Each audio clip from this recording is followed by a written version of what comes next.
സമയം ദൂരെ ദൂരെയായി പോയോ,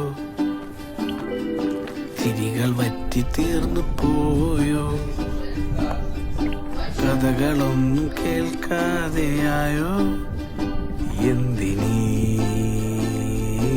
അകലം, എന്ത് ഏകാന്തം, എന്നുടെ